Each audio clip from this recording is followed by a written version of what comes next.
Гадаад мэдээний тоймын сүүлийн мэдээг төлөвлөж байна. Дэлхийн өндөр амжилтуудыг бүртгэдэг Гиннесийн ном Бразилийн 300-аас илүү наслсан эгч дүүсийг дэлхийн хамгийн өндөр настай эгч дүүсээр бүртгэсэн байна.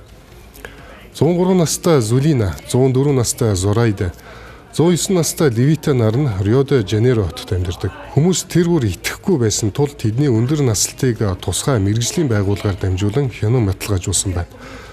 Мөн Сан Паулогийн их сургуулийн эрдэмтдийн баг 3 эгч дүүсээр дамжуулан өндөр наслтын цаад биологийн хүчин зүйлсийг судлахыг зорж байна. Тодорхойлбол 90 болон 100-аас дээш наснуудыг саажилттай болон архаг өвчтөй хүмүүстэй харьцуулан судалж, урт наслтай холбоотой шинж тэмдгүүдийг илрүүлэхийг хичээж байгаач.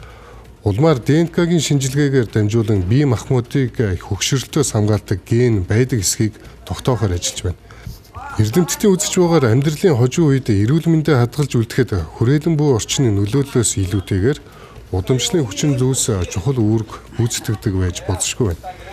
Гэхдээ өндөр насны эрэлт хэмээх нэртэй судалгааны байгууллагын гүйцэтгэх захирал Бен Мейерсийн хэлснээр Бразилийн 3 эгч дүү хэдийгээр генетикийн онцгой өгөгдөлтөөч бие биетэйгээ ойр амьдарч бие биетэй хань түшиг болж ирсэн тэднийг урт наслахад нөлөөлсөн байна.